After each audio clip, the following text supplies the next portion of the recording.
Daghang salamat kayo kay Mayor Duterte. Kay noong November 8, 2013,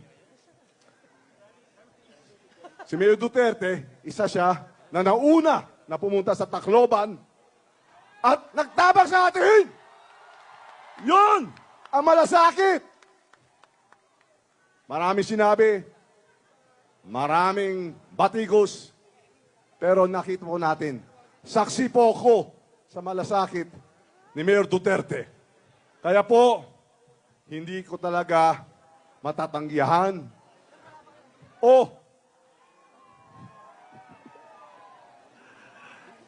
kailangan talaga tumanaw ako ng ulutang na loob sa lahat ng mga Bisaya.